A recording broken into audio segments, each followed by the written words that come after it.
Hallelujah. आप सबका स्वागत है प्रभु यीशु मसीह के मधुर और उसके आशीषित नाम में। इससे पहले कि हम वचन में जाएं, हम प्रार्थना करेंगे। हम सब अपनी आंखें बंद करें। पिता, हम धन्यवाद करते हैं प्रभु आज के इस दिन के लिए। प्रभु, आज का दिन आपने बनाया प्रभु, और हम इस दिन में आनंदित हैं परमेश्वर। ये दिन आपने हमें दिया कि प्रभु हम इसे जिए परमेश्वर। और आज प्रभु विश्राम दिन है प्रभु, हमारे लिए आराम का दिन है प्रभु। और आपने कहा है कि प्रभु विश्राम दिन को पवित्र करके मानना, इस दिन में अपनी इच्छा पूरी मत करना, इस दिन में परमेश्वर के अनुसार चलना। प्रभु हम तेरे अनुसार प्रभु तेरी हजूरी में मौजूद हैं परमेश्वर। इस समय जो भी लोग सुनते हैं परमेश्वर, उन सबको बड़ी बरकत दे प्रभु।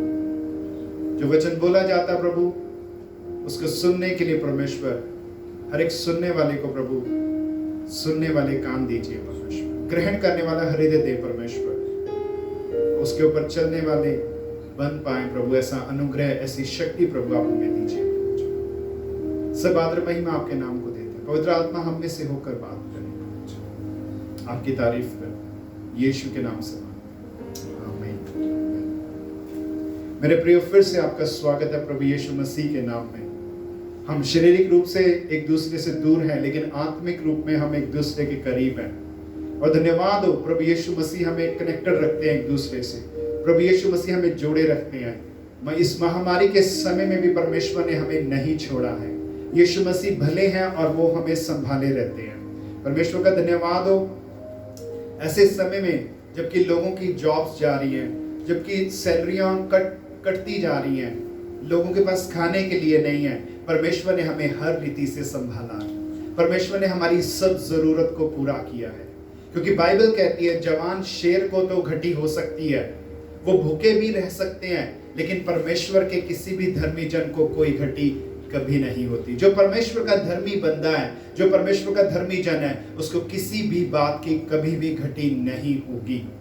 उसके पास चाहे जॉब है चाहे नहीं है, लेकिन उसके पास घटी नहीं होगी, क्योंकि परमेश्वर हमारा अच्छा चरवाहा है। 23 ज़बूर में संत दाऊद ऐसे ही लिखते हैं, परमेश्वर हमारा अच्छा चरवाहा है, यहोवा हमारा अच्छा चरवाहा है, तो हमें किसी बात की कभी भी कमी नहीं होने देता। आइए आज के वचन के मनन के लिए पढ़ेंगे। हमने इससे पहले भी इस वचन को पढ़ा और इसमें से कुछ सीखा है। आगे फिर इसमें से और सीखेंगे और कुछ बातों को हम रिपीट करेंगे। यिर्मयाह उसके 18 अध्याय 1 से 10 वचन को हम पढ़ेंगे। प्रभु का वचन यहाँ पे इस प्रकार से कहता है, यहोवा की ओर से यह वचन यिर्मयाह के पास पहुंचा। यिर्मयाह परमेश्वर का एक जन था जो भविष्यद्वक्ता थे। परमेश्वर यहोवा ने यिर्मयाह के पास इस वचन को भेजा कि उठ और कुम्हार के घर में जा, और वहां मैं तुझे अपने वचन सुनाऊंगा। और यिर्मयाह लिखते हैं, कहता है, इसलिए मैं कुम्हार के घर गया और क्या देखा कि वह चाक के ऊपर, चाक मतलब जिसके ऊपर कुम्हार अपने बर्तन को बनाता है, जो गोल गोल टायर की तरह घूमता है। पुराने समय में उसको डंडे से हिलाया जाता था, लेकिन आज के समय में वो इलेक्ट्रॉनिक मशीन के ऊपर घूमता है। यिर्मयाह लिखते हैं, कहते हैं, मैं जब कुम्हार के घर गया तो क्या देखा कि वह चाक के ऊपर कुछ बना रहा है। जो मिट्टी का बर्तन वो बना रहा था वह बिगड़ गया। तब उसने उसी का दूसरा बर्तन अपनी समझ के अनुसार बना दिया। तब यहोवा का यह वचन मेरे पास पहुंचा, हे इस्राएल के घराने, यहोवा की ये वाणी है कि इस कुम्हार के समान तुम्हारे साथ क्या मैं भी काम नहीं कर सकता। देख, जैसे मिट्टी कुम्हार के हाथ में रहती है, वैसे ही इस्राएल के घराने तू भी मेरे हाथ में है। जब मैं किसी जाति या राज्य के विषय में कहूं कि मैं उसे उखाड़ूंगा या उसे ढा दूंगा अथवा उसे नष्ट करूंगा, तब यदि उस जाति के लोग जिसके विषय में मैंने ये बात कही हो अपनी बुरी चाल से फिरे, तो मैं उस विपत्ति के विषय में जो मैं उन पर डालने की ठान चुका हूं उसके विषय में पछताऊंगा। और जब मैं किसी जाति या राज्य के विषय में कहूं कि मैं उसे बनाऊंगा और रोपूंगा, तब यदि वे उस काम को करें जो मेरी दृष्टि में बुरा है और मेरी बात ना माने, तो मैं उस भलाई के विषय में जो मैंने उनके करने के लिए कहा हो पछताऊंगा। मेरे प्रियो, यहाँ पे एक बात सिंपल साधारण रूप में लिखी गई है पर बहुत गहरी है। यदि हमारे काम बुरे हैं तो परमेश्वर हमें जरूर नष्ट कर देंगे। यदि हम वो काम करते हैं जो परमेश्वर की दृष्टि में घिनौने हैं तो परमेश्वर हमें जरूर नष्ट कर देंगे। लेकिन परमेश्वर का वचन ये कहता है यदि मेरे मन में ये बात आ चुकी है कि मैं एक जाति को नाश कर दूंगा, यदि वो जाति कुछ ऐसा कर ले कि परमेश्वर के मन को खुश कर दे, यदि वो अपने बुरे मार्गों से फिर कर अच्छे काम को करना शुरू कर दे, तो परमेश्वर कहता है मैं इस बात के लिए पछताऊंगा और मैं उन्हें नाश नहीं करूंगा। इसके विपरीत परमेश्वर का वचन ये भी कहता है कि यदि मैंने किसी को आशीष देने के लिए कहा है, यदि मैंने किसी के लिए ये योजना बनाई है कि मैं उसको बनाऊंगा, उसको रोपूंगा। उदाहरण के तौर पे बहुत सारे लोग हम में से होते हैं जिनके लिए बड़ी अच्छी अच्छी भविष्यवाणियां होती हैं। प्रभु के सेवक आते हैं और भविष्यवाणियां करके जाते हैं, तू परमेश्वर का सेवक बनेगा, तू ऊंचा होगा, तेरे बिजनेस बढ़ेगा, तेरे को फायदा होगा, परमेश्वर तुझे ऊंचे स्थानों पर लेकर जाएंगे, परमेश्वर तुझे देशों देश घुमाएंगे, तेरे पासपोर्ट पे इतने वीजे लगेंगे कि तुझे नया पासपोर्ट उसके साथ जोड़ना पड़ेगा। बहुत सारी भविष्यवाणियां हमारे विषय में होती हैं। ये तो प्रभु का वचन हमारे तक पहुंच गया, लेकिन हम उन कामों को करने में चूक जाते हैं जो परमेश्वर चाहते हैं कि हम उन कामों को अपने जीवन में पूरा होने के लिए करें। बाइबल कहती है यदि मैंने किसी की आशीष की योजना बनाई है, यदि मैंने किसी को कहा है कि मैं उसे बनाऊंगा, उसे रोपूंगा, उसे बढ़ाऊंगा, कहते यदि वो काम कर जाए जो मेरी दृष्टि में बुरा है, तो कहता मैं इस बात से बदल जाऊंगा, मैं पछताऊंगा और मैं कभी भी उनको आशीष नहीं दूंगा। मेरे प्रियो, हम यहाँ पे सीखते हैं कि प्रभु से आशीष लेना या उसको खो देना वो हमारे कामों के ऊपर निर्भर करता है, वो हमारे रोज के जीवन के ऊपर निर्भर करता है। हम रोज कैसे अपनी चाल को चलते हैं, रोज सुबह उठ के हम क्या पहला काम करते हैं, शाम को सोते समय हम क्या करते हैं, पूरा दिन भर हमने क्या किया, हमने अपने मुंह से कोई गंदी बात तो नहीं बोली, हमने अपने मन में कोई बुरा विचार तो नहीं किया, हमने किसी की हानि की योजना तो नहीं बनाई, या गलत रीति से पैसा तो नहीं कमाया, या हमारी संगति कैसी है। परमेश्वर का वचन साफ कहता है, कहता धन्य है वो व्यक्ति जो दुष्टों की युक्ति पर नहीं चलता, न पापियों के मार्ग में खड़ा होता है और न ठट्ठा करने वालों की मंडली में बैठता है। हम जांचे हमारी संगति कैसी है। परमेश्वर कहता है दुष्टों की युक्ति के ऊपर नहीं चलना, परमेश्वर कहता है पापियों के मार्ग में खड़ा नहीं होना, परमेश्वर कहते हैं ठट्ठा करने वालों की मंडली में नहीं बैठना। यदि हम ऐसा करते हैं तो हम वो काम करते हैं जो परमेश्वर को हमारे जीवन में आशीष देने से रोक लेता है। ये मैं नहीं कहता, ये प्रभु का वचन कहता है। कहते यदि मैंने आशीष की योजना बनाई है, यदि मैंने बढ़ाने की योजना बनाई है किसी की, यदि वो गलत काम करेगा तो ये योजना उसके जीवन में पूरी नहीं होगी। और हमने पिछले समय में देखा कि यहाँ पे यिर्मयाह कुम्हार के घर में आता है और परमेश्वर भी यहाँ पे ऐसी तुलना करते कहते हैं जैसे कुम्हार को मिट्टी के ऊपर हक है, तो क्या मुझे मेरे लोगों के ऊपर हक नहीं है कि मैं उनके जीवन में कुछ बना पाऊं, उनके जीवन को सही कर पाऊं। जैसे कुम्हार के हाथ में मिट्टी है और मिट्टी कभी कुम्हार को बोलती नहीं मेरे को ये कर, मेरे को पेन हो रही है, मेरे को दर्द हो रहा है। लेकिन आप देखो इस दुनिया में कितनी सारी मिट्टी है। कुछ मिट्टी को हम पैसे देके खरीदते हैं, कुछ फ्री में मिल जाती है जो आपके घरों में उड़ उड़ के आ जाती है। तो मिट्टी इतनी भरपूरी से है लेकिन वो कोई कीमत नहीं रखती। लेकिन अगर वही मिट्टी जब गूंदी जाती है, कुम्हार के पैरों तले रौंदी जाती है, वही मिट्टी जब चाक के ऊपर चढ़ती है, वही मिट्टी चाक के बाद जब आग के अंदर ताई जाती है, तो वही मिट्टी की कीमत इतनी हो जाती है, बहुत दफा हम वो बर्तन खरीद भी नहीं पाते, इतने महंगे महंगे बर्तन मिलते हैं मिट्टी के।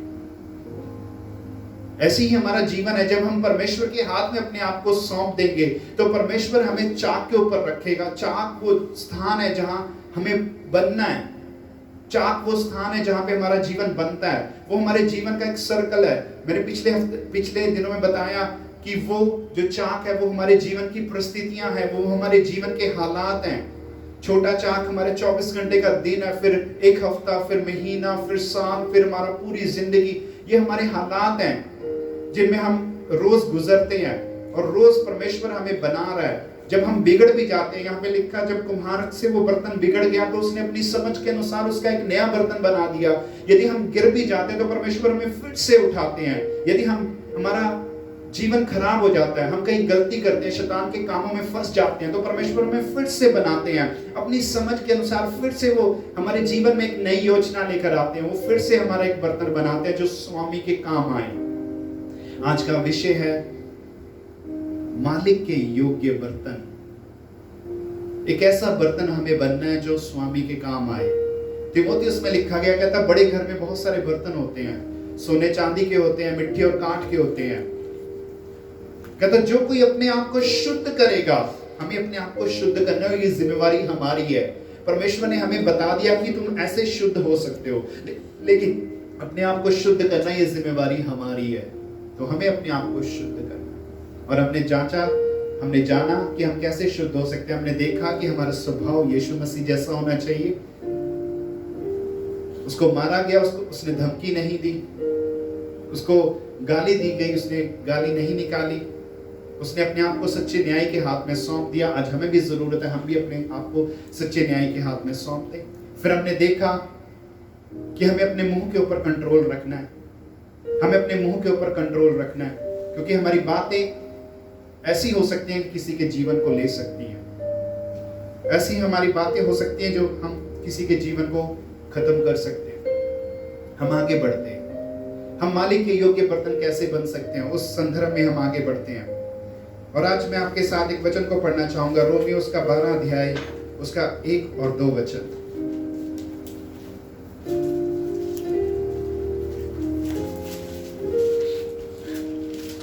यहाँ पे संत पौलुस लिखते हैं, इसलिए हे भाइयों मैं तुमसे परमेश्वर की दया स्मरण दिलाकर विनती करता हूँ कि अपने शरीरों को जीवित, पवित्र और परमेश्वर को भावता हुआ बलिदान करके चढ़ाओ, ये तुम्हारी आत्मिक सेवा है। मालिक के योग्य बर्तन बनने के लिए अगला जो कदम आता है वो ये है। एक वचन फिर से पढ़ता हूं, फिर 2 पढ़ूंगा। इसलिए हे भाइयों मैं तुमसे परमेश्वर की दया स्मरण दिलाकर विनती करता हूं कि अपने शरीरों को जीवित, हमें क्या करना है, अपने शरीरों को जीवित, पवित्र और परमेश्वर को भावता हुआ बलिदान करके चढ़ाना है। ये हमारी आत्मिक सेवा है। अलग ट्रांसलेशन में लिखा गया है, ये हमारी आराधना है। 2 वचन जो मेन है, इस संसार के सदृश ना बनो। अगर हम मालिक के योग्य बर्तन बनना चाहते हैं मेरे प्रियो, अगला जो कदम है वो ये होगा कि हमें इस संसार के जैसे नहीं बनना। हमें इस संसार के जैसे काम नहीं करने। हम संसार में तो रहेंगे, लेकिन हम संसारिकता को अपने अंदर नहीं आने देंगे। जैसे एक पानी का जहाज, एक पानी की कश्ती पानी में तो रहती है, लेकिन जब पानी कश्ती के अंदर आ जाएगा तो वो कश्ती डूब जाएगी। इसी प्रकार से हमने संसार में तो रहना है, लेकिन संसारिकता को अपने अंदर नहीं आने देना। जिस दिन हम संसारिकता को अपने अंदर आने देंगे, उस दिन हम डूब जाएंगे। शारीरिक रूप में कुछ नहीं बदलेगा, लेकिन आत्मिक रूप में हम डूब जाएंगे अंधकार में। प्रभु का वचन कहता है, इस संसार के सदृश ना बनो, परंतु तुम्हारे मन के नए हो जाने से, परमेश्वर ने हमारे मन को नया किया है। कहता तुम्हारे मन के नए हो जाने से तुम्हारा चाल चलन बदलता जाए, जिससे तुम परमेश्वर की भली भांति और सिद्ध इच्छा अनुभव से मालूम करते रहो। कहता जब तुम ऐसा करते हो, जब संसार के जैसे नहीं बनते, तो तुम्हारा चाल चलन भी बदलता चला जाए और तुम परमेश्वर की भली भांति और सिद्ध इच्छा अनुभव से मालूम करते रहो। मेरे प्रियो, आज जो मेन वचन है वो ये है, हमें संसार के जैसा नहीं बनना। संसार हमें अपनी ओर खींचता है, परमेश्वर हमें अपनी ओर खींचते हैं। आज हमें संसार की ओर नहीं जाना, बल्कि परमेश्वर की ओर जाना है। आज हमें संसार से प्यार नहीं करना, बल्कि परमेश्वर से प्यार करना है। क्योंकि याकूब उसके 4 अध्याय के 4 वचन में इस बात को लिखा गया है कि परमेश्वर से प्रेम करना संसार से बैर करना है, और संसार से प्रेम करना परमेश्वर से बैर करना है। यदि हम संसार से प्रेम करते हैं तो हमारे अंदर पिता का प्रेम नहीं है। ये परमेश्वर हमें कहते हैं। जॉन उसके पहला जॉन उसका 2 अध्याय का 15 और 17 वचन भी पढ़ेंगे। क्यों परमेश्वर हमें मना करते हैं कि हम संसार के साथ प्रेम ना रखें? क्यों परमेश्वर हमें मना करते हैं कि हम इस संसार के जैसे ना बने? क्योंकि एक जगह परमेश्वर ने कहा, यीशु मसीह ने कहा, कहता है इस संसार का शासक आता है, इस संसार का सरदार आता है और उसका मेरे अंदर कुछ नहीं है। इस संसार का शासक कौन है? शैतान। यीशु मसीह कहते हैं इस संसार का शासक आता है और उसका मेरे अंदर कुछ नहीं है। शैतान आता है, उसका मेरे अंदर कुछ नहीं है। यदि आज हम यीशु मसीह के फॉलोवर्स हैं तो हमारा भी अंगीकार होना चाहिए कि शैतान आता है लेकिन उसका मेरे अंदर कुछ भी नहीं है। बल्कि हमारा अंगीकार तो पहले यूहन्ना उसके 4 अध्याय के 8 वचन के अनुसार होना चाहिए कि जो मुझ में है वो उससे जो संसार में है बहुत बड़ा है। आइए हम पढ़ेंगे पहला यूहन्ना उसका 2 अध्याय उसका 15 वचन, 16 वचन और 17 वचन। यहाँ पे परमेश्वर कहते हैं, इसका टाइटल ही ऊपर लिखा हुआ हिंदी की बाइबल में, संसार से प्रेम ना करो। कहता तुम ना तो संसार से और ना संसार में की वस्तुओं से प्रेम रखो। यदि कोई संसार से प्रेम रखता है तो उसमें पिता का प्रेम नहीं है। मेरे प्रियो, ये आज्ञा है, चुनाव नहीं है, ये चॉइस नहीं है, ये हुक्म है, ये एक कमांडमेंट है, ये आज्ञा है कि तुम संसार से और ना संसार की चीजों से प्रेम रखो। इसका यह अर्थ नहीं है कि हम कोई भी संसार की चीज को इस्तेमाल नहीं करेंगे, क्योंकि सब कुछ इस समय, ये कॉलर माइक लगा, हम साउंड सिस्टम यूज कर रहे हैं, ये संसारिक वस्तु है। हम इससे प्रेम नहीं करते, ये हमारे लिए एक गैजेट है, हम इसको यूज करते हैं। हमारे पास फोन है, एसी है, टीवी है, फ्रिज है, फैन है, कारें हैं, बाइक्स हैं, ये सब चीजें संसार से रिलेटेड हैं। हम इनसे प्रेम नहीं करते लेकिन हम इसको यूज करते हैं क्योंकि परमेश्वर ने ये चीजों को हमारे लिए दिया है ताकि हमारी लाइफ कन्वीनियंट हो सके, हमारी लाइफ आसान हो सके। परमेश्वर ने इंसान को बुद्धि दी और उस बुद्धि के द्वारा इंसान ने इन सब चीजों को बनाया ताकि इंसान के लाइफस्टाइल इजी हो सके।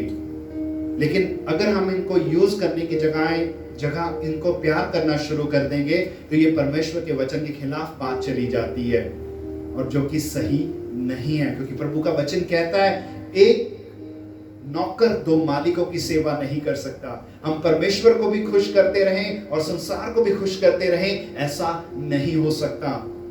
हम परमेश्वर से भी प्यार करते रहें और संसार की वस्तुओं से भी प्यार करते रहें, ऐसा नहीं हो सकता। क्योंकि बाइबल कहती है वो एक से मिला रहेगा, दूसरे को वो तुच्छ जानेगा। यदि हम परमेश्वर से प्यार करते हैं तो हम संसार को प्यार नहीं कर सकते। यदि हम संसार से प्यार करते हैं तो हम परमेश्वर को प्यार नहीं कर सकते। और प्रभु हमें सिखाते हैं, प्रभु हमसे प्यार करते हैं, वो कहते हैं बेटा इस संसार से प्यार मत कर। यदि कोई संसार से प्रेम रखता है तो उसमें पिता का प्रेम नहीं है। क्यों परमेश्वर हमें मना करते हैं संसार से प्यार करने के लिए? क्योंकि बाइबल कहती है कि जो कुछ संसार में है अर्थात शरीर की अभिलाषा, आंखों की अभिलाषा और जीविका का घमंड, ये परमेश्वर की ओर से नहीं है, ये संसार की ओर से है। 17 वचन कहता संसार और उसकी अभिलाषाएं दोनों मिटते जाते हैं, पर जो परमेश्वर की इच्छा पर चलता है वह सर्वदा बना रहेगा। यदि हम परमेश्वर की मर्जी पर चलेंगे तो हम बने रहेंगे, लेकिन संसार और संसार की वस्तुएं तो नाश हो रही हैं। संत पौलुस एक जगह लिखते हैं, कहते हैं अपना दिल जो है वो टेम्पररी वस्तुओं पे मत लगाओ जो अभी है और कल नाश हो जाती है, उसके ऊपर अपना चित्त मत लगाओ। अपना चित्त परमेश्वर की परमानेंट वस्तुओं पे लगाओ। चिर स्थायी जो हमेशा के लिए स्थिर हैं उन वस्तुओं के ऊपर अपना दिल लगाओ। वो है परमेश्वर की आराधना, वो है प्रार्थना, वो है परमेश्वर का अभिषेक जो कभी खत्म नहीं होगा। मेरे प्रियो, इस संसार में आंख की अभिलाषा है, शरीर की अभिलाषा है और जीवन का घमंड है। ये वो वस्तुएं हैं जिनसे परमेश्वर घृणा करता है। शरीर की अभिलाषा, सारा दिन ये फिक्र करते रहना हम क्या खाएंगे, क्या पहनेंगे, घूमने जाना है, ये करना है, वो करना है। परमेश्वर के लिए समय नहीं निकालते, लेकिन घूमने फिरने के लिए, अपने शरीर को मौज मस्ती में डालने के लिए हम समय निकालते हैं। शरीर की आकर्षण को पूरा करने के लिए हमें नशा करना है, ये करना है, वो करना है। इस सब वस्तु संसार की ओर से आती हैं और परमेश्वर इन्हें पसंद नहीं करता। आदमी और औरत के शादी से पहले के संबंध वो भी गलत है, परमेश्वर इन्हें पसंद नहीं करता, जिसको व्यभिचार बोला जाता है। व्यभिचार परमेश्वर पसंद नहीं करता, घृणा करते हैं परमेश्वर इससे, क्योंकि बाकी सब पाप जो है वो शरीर के बाहर होते हैं, लेकिन व्यभिचार जो है वो शरीर के अंदर होता है। और हमारा शरीर परमेश्वर का मंदिर है और ये परमेश्वर के लिए पवित्र होना चाहिए। लेकिन बहुत दफा लोग व्यभिचार के द्वारा अपने शरीर को दूषित कर लेते हैं, परमेश्वर के मंदिर को नष्ट करते हैं। और प्रभु का वचन कहता है, परमेश्वर कहते हैं कि यदि कोई इस मंदिर को यानी कि अपने शरीर को नाश करेगा तो परमेश्वर उन्हें भी नष्ट कर देंगे। इसलिए हमें अपने शरीर की केयर करनी है, हमें अपने शरीर की देखभाल करनी है। कहता सुलेमान को देखो, घास को देखो इतनी सुंदर है, फूलों को देखो, सोसन के फूलों को देखो कितने सुंदर हैं। कहता है परमेश्वर जब इनको इतना अच्छा अच्छा पहनाता है, कहता सुलेमान भी इनके जैसा अच्छा वस्त्र नहीं पहन सका। ये घास, ये फूल इतने सुंदर हैं जो आज हैं और कल सूख जाते हैं। कहते जब परमेश्वर इनको इतना सुंदर बनाता है, इनकी केयर करता है, तो वो तुम्हारी केयर क्यों नहीं करेगा, वो तुम्हें क्यों नहीं संभालेगा। पहले उसके धर्म और राज्य की खोज करो तो सब वस्तुएं तुम्हें मिल जाएंगी। जिन चीजों की खोज संसार करता है, जिन बातों की आशा संसार लगा के रखता है, परमेश्वर हमें मना करते हैं उन बातों की चिंता करने के लिए कि हम क्या खाएंगे, क्या पहनेंगे। कहते इस बात की चिंता मत करना, कहता उसके धर्म और राज्य की खोज करो, परमेश्वर को ढूंढो, तो ये सब वस्तुएं तुम्हारे जीवन में जोड़ दी जाएंगी। तुम्हें मांगना नहीं पड़ेगा, तुम्हें फिक्र नहीं करनी पड़ेगी कि हम क्या खाएंगे, क्या पिएंगे। परमेश्वर को खुश करो तो ये सब वस्तु हमारे जीवन में जोड़ दी जाएंगी। शरीर की अभिलाषा, आंखों की अभिलाषा, आंखें देखती हैं, हम क्या देखते हैं ये बहुत जरूरी है। ये जरूरी है अपने जीवन में जांचना कि हमारी आंखें क्या देखती हैं। जो हम देखते हैं वो हमारे मन में जाता है और हमारा मन शरीर को उसी हिसाब से चलाता है। इसलिए जो आप देखते हैं उसके ऊपर कंट्रोल करें। कंप्यूटर के ऊपर, लैपटॉप के ऊपर, अपने फोन के ऊपर आप क्या देखते हैं, इंटरनेट को कैसे यूज करते हैं, आप इस बात के लिए चौकस रहें। जीवन का घमंड, बहुत सारे लोगों को परमेश्वर से डर नहीं लगता। उनके पास पैसा है, नौकरी है, बिजनेस है, वो अपने इसी जीवन के ऊपर घमंड करते हैं। दूसरे गरीब बंदे को वो तुच्छ जानते हैं, परमेश्वर इसको भी नफरत करते हैं। ये संसारिकता है। यदि हम किसी बात के लिए घमंड करते हैं, ये परमेश्वर को पसंद नहीं है। घमंडी को प्रभु दूर से पहचान लेते हैं और अपने करीब नहीं आने देते। घमंड को कभी भी अपने अंदर ना आने दे। परमेश्वर ने हमें अच्छा दिया, प्रभु का धन्यवाद हो।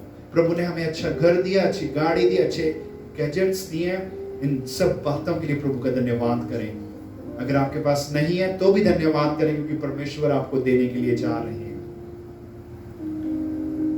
और क्यों प्रभु हमें मना करते हैं कि हम संसार से प्रेम ना करें? क्योंकि बाइबल कहती है, यूहन्ना उसके 1 अध्याय के 10 वचन में कहते जब यीशु मसीह इस दुनिया में आए, जब यीशु मसीह जगत में आया, तो जगत ने यीशु को ग्रहण नहीं किया। क्योंकि जगत यीशु मसीह को ग्रहण नहीं करता, ये दुनिया, ये संसार यीशु मसीह को ग्रहण नहीं करती। इसलिए प्रभु हमें मना करते हैं कि संसार से प्यार मत करो, इसके साथ संगति मत करो। प्रभु कहता है अपनों के साथ संगति करो, मसीहियों के साथ संगति करो। इब्रानी 10:25 में लिखा गया, कहता है जैसे जैसे उस दिन को करीब आते देखते हो, कौन से दिन को? यीशु की आमद को करीब आते देखते हो, तो तुम्हारा संगति करना बढ़ता चला जाए। लेकिन संसार के साथ मित्रता नहीं करनी, संसार के साथ मित्रता नहीं करनी। यूहन्ना 1 अध्याय के उसके 10 वचन में लिखा गया, कहता मैं पढ़ना चाहूंगा आपके लिए।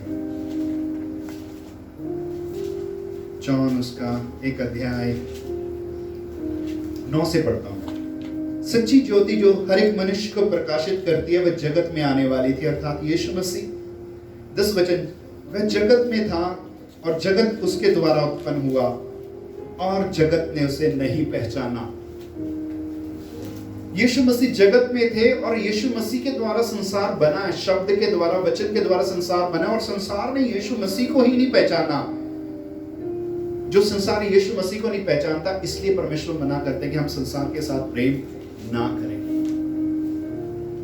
और यूहन्ना उसके 15 अध्याय के 19 वचन में लिखा गया है, ये भी पढ़ूंगा, क्यों परमेश्वर हमें मना करते हैं संसार से प्यार करने के लिए। 18 से पढ़ दूंगा। कहते यदि संसार तुमसे बैर रखता है तो तुम जानते हो कि उसने तुमसे पहले मुझसे बैर रखा। यीशु के खुद के शब्द है मुंह के। कहता संसार तुमसे बैर रखता है तो ये बात जान लो कि संसार ने मुझसे भी बैर किया। संसार यीशु मसीह से भी बैर रखता है, इसलिए परमेश्वर मना करते हैं संसार से प्यार करने के लिए। 19 वचन, यदि तुम संसार के होते तो संसार तुमसे प्रेम रखता, परंतु इस कारण कि तुम संसार के नहीं हो, वरन मैंने तुम्हें संसार में से चुन लिया है, इसलिए संसार तुमसे बैर रखता है। हम परमेश्वर के हैं या नहीं, ये इस बात से पता चल जाएगा। यदि संसार आपसे प्रेम रखता है ना, तो कुछ गड़बड़ है। यदि संसार आपसे बैर रखता है ना, तो आप सही जगह पर हैं, क्योंकि संसार ने यीशु मसीह से भी बैर रखा है। और बाइबल कहती है यदि मैंने तुम्हें चुन लिया है, इसलिए संसार तुमसे बैर रखता है। यदि आपसे लोग इसलिए नफरत करते हैं कि आप प्रभु के बंदे हो, तो आप सही जगह पर हो। आप सही जगह पर हो यीशु मसीह में। यदि लोग आपसे इस कारण नफरत करते हैं कि आप यीशु मसीह के हो, तो आप सही जगह पर हो। अगर वो किसी और कारण से नफरत करते हैं, वो आपकी पर्सनल प्रॉब्लम है, उसमें प्रभु का वचन नहीं आता। हो सकता है आपने उनका कोई काम बिगाड़ दिया हो, इसलिए वो आपसे नफरत करते हो। लेकिन यदि वो इसलिए नफरत करते हैं कि आप यीशु मसीह के हो, तो आप यीशु मसीह में सही जगह पर हो। इसलिए परमेश्वर मना करते हैं कि हम संसार से प्यार ना करें। यूहन्ना उसका 14 अध्याय का 17 वचन भी पढ़ेंगे। परमेश्वर क्यों मना करते हैं हमें संसार से प्रेम करने के लिए। यीशु मसीह ने कहा, कहता मैं तो जा रहा हूं और मैं तुम्हारे लिए एक सहायक भेजूंगा, अर्थात पवित्र आत्मा, अर्थात सत्य का आत्मा, जिसे संसार ग्रहण नहीं कर सकता, क्योंकि वह ना उसे देखता है ना उसे जानता है। तुम उसे जानते हो क्योंकि वह तुम्हारे साथ रहता है और तुम में होगा। संसार पवित्र आत्मा को भी ग्रहण नहीं करता और संसार उसे नहीं जानता, इसलिए परमेश्वर मना करते हैं कि हम संसार से प्यार ना करें। क्योंकि पवित्र आत्मा परमेश्वर की वो सामर्थ है। बाइबल इस बात की गवाह है। बाइबल में लिखा, यीशु मसीह ने कहा, कहता इंसान का हर पाप क्षमा हो जाएगा, लेकिन अगर वो कुछ भी पाप पवित्र आत्मा के विरोध में होगा, वो ना इस लोक में और ना आने वाले लोक में क्षमा किया जाएगा। पवित्र आत्मा को जब यीशु मसीह इतनी ज्यादा अहमियत दे रहे हैं, तो आप सोचो पवित्र आत्मा का स्थान क्या है कि यीशु मसीह के खिलाफ बोल लोगे वो पाप क्षमा हो जाएगा, पिता के खिलाफ बोला वो भी क्षमा हो जाएगा, लेकिन पवित्र आत्मा के खिलाफ कुछ भी बोल दिया तो वो ना इस लोक में ना आने वाले लोक में क्षमा किया जाएगा। उस पवित्र आत्मा का स्थान क्या है? और संसार उस पवित्र आत्मा को ग्रहण नहीं कर सकता, क्योंकि ये संसार उस पवित्र आत्मा को नहीं जानता। इसलिए परमेश्वर हमें मना करते कि संसार से प्रेम ना रखो, क्योंकि अगर हम संसार के साथ जुड़ गए तो हम भी पवित्र आत्मा को नहीं जानेंगे, हम भी पवित्र आत्मा को ग्रहण नहीं कर सकेंगे। फिर तो हम अंधकार हो गए, फिर तो हम शैतान की संतान हो गए। मेरे प्रियो, ऐसा हम में नहीं होना चाहिए। पवित्र आत्मा से भरे रहें, पवित्र आत्मा से भरे रहें। यूहन्ना 3:16 में इस प्रकार से लिखा गया है, कहता परमेश्वर ने जगत से प्रेम किया। परमेश्वर ने जगत से प्रेम किया, पिता ने जगत से प्रेम किया और अपने इकलौते पुत्र यीशु मसीह को इस दुनिया में दे दिया, ताकि जो कोई उसके ऊपर विश्वास करे वो नाश ना हो बल्कि अनंत जीवन को पाए।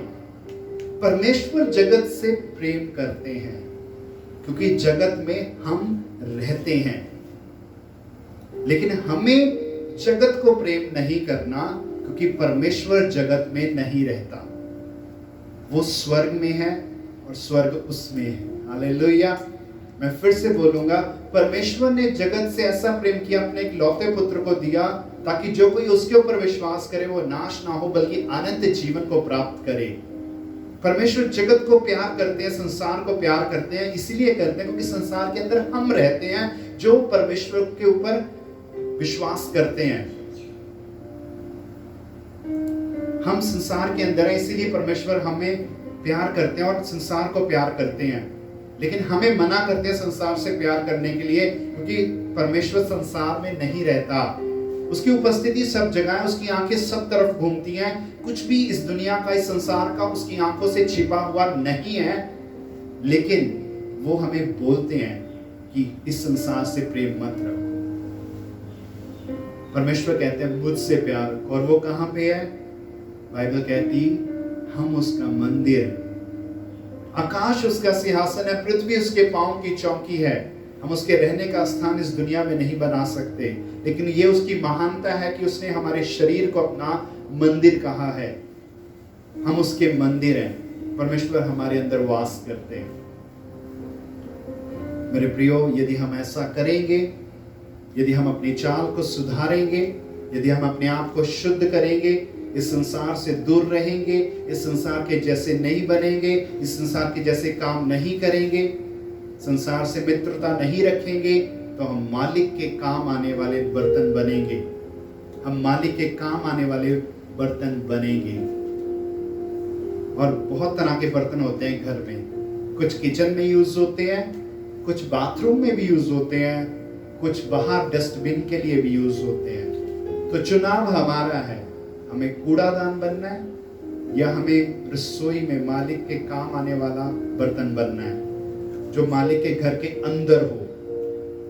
आज चॉइस हमारे पास है। परमेश्वर ने हमें दिखा दिया, परमेश्वर ने हमें बता दिया, बेटा ये जीवन है, ये मौत है, चुन ले, ये भला है, ये बुरा है, चुन ले। आज हमारी ये प्रार्थना होनी चाहिए कि परमेश्वर, मैं और मेरा घराना नित्य तेरी ही आराधना करेंगे, नित्य तेरे ही साथ चलेंगे। हम जिए चाहे मरे, हम तेरे लिए जिएंगे, तेरे लिए ही मरेंगे। आइए मेरे प्रियो प्रार्थना करें। पिता, हम धन्यवाद करते हैं प्रभु इस समय के लिए। परमेश्वर धन्यवाद हो प्रभु, आप हमारे साथ हैं प्रभु जी। और आपने प्रभु हमें बहुत बातें अपने वचन में सिखाई हैं परमेश्वर, और आपने हमें सिखाया कि प्रभु हमें इस संसार से प्रेम नहीं करना, क्योंकि इस संसार में शरीर की अभिलाषा, आंखों की अभिलाषा, जीवन का घमंड है प्रभु। संसार और संसार की चीजें मिटते जाते हैं, लेकिन जो पिता की इच्छा के ऊपर चलता है वो सदैव स्थिर रहेगा। पिता, हम धन्यवाद करते हैं आज के वचन के लिए। इस संसार ने यीशु को ग्रहण नहीं किया, इस संसार ने पवित्र आत्मा को ग्रहण नहीं किया, ये संसार ने यीशु से बैर किया है, और ये हमसे भी बैर रखते हैं प्रभु। तेरे नाम के कारण निंदा करते हैं, अपमानित करते हैं प्रभु, मार भी डालते हैं परमेश्वर। प्रभु, मैं उन लोगों के लिए प्रार्थना करता हूं जो तेरे नाम के कारण दुख उठाते हैं प्रभु, उनको शांति दे प्रभु जी। जिन परिवारों ने प्रभु तेरे नाम के कारण अपने प्रियजनों को खो दिया है प्रभु जी,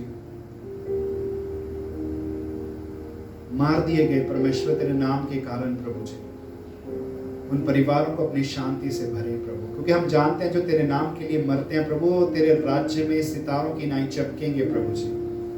उनका स्पेशल स्थान है प्रभु तेरे घर में प्रभु जी। उनके परिवारों को आप संभालें प्रभु, और प्रभु हमें भी परमेश्वर आप बुद्धि, सामर्थ्य और अपने अनुग्रह से भरे, कि प्रभु हम संसार में तो रहें लेकिन संसारिकता को अपने अंदर ना आने दें। हम अपनी संगति को परखें, हम अपने बैठने उठने पर और अपने दोस्तों को, हर चीज को परखें कि प्रभु हम कैसे जीते हैं प्रभु। हम अपने चाल चलन को नित्य सुधारें परमेश्वर। तेरा वचन कहता है यदि मैंने किसी की हानि की योजना भी बनाई है, यदि वो पश्चाताप करे और मेरी तरफ मुड़ जाए, तो मैं उससे पछताऊंगा, मैं उसकी हानि नहीं करूंगा। मेरे पिता, मैं इस समय प्रार्थना करता हूं उन लोगों के लिए जो अभी भी तुझे नहीं जानते। परमेश्वर, सब लोग तौबा की नौबत तक आए, सब लोग पश्चाताप करें आपको जानने परमेश्वर, और बच जाए। इस समय मैं हमारे देश के लिए, हमारी दुनिया के लिए प्रार्थना करता प्रभु, कोरोना वायरस के लिए परमेश्वर। खुदा, ये सब कुछ आपकी नजरों के सामने है प्रभु, कुछ भी आपसे छिपा हुआ नहीं है परमेश्वर। यीशु मसीह में प्रार्थना करता, आपके नाम से, यीशु के नाम से ये वायरस खत्म, ये थम जाए। जो लोग इससे ग्रसित हैं वो चंगाई पाए यीशु के नाम से। लोग जाने कि आप ही इस दुनिया में राज करते हैं, लोग जाने कि सच्चे परमेश्वर सिर्फ आप हैं प्रभु। देश के देश तेरी तरफ आए प्रभु, देश के देश तौबा करें और आपको जाने परमेश्वर। धन्यवाद हो प्रभु आज के दिन। उन लोगों के लिए भी दुआ करता जिनकी जॉब्स चली गई, जिनके पास खाने के लिए नहीं है परमेश्वर, पैसा भी नहीं है प्रभु। हर एक व्यक्ति तक प्रभु राशन पहुंचे, गवर्नमेंट पहुंचे, एनजीओस काम करें प्रभु, चर्चेस काम करें परमेश्वर, हर एक के पास राशन पहुंचे, कोई भूखा ना मरे, कोई भूखा ना सोए परमेश्वर। आपसे दुआ करते हैं।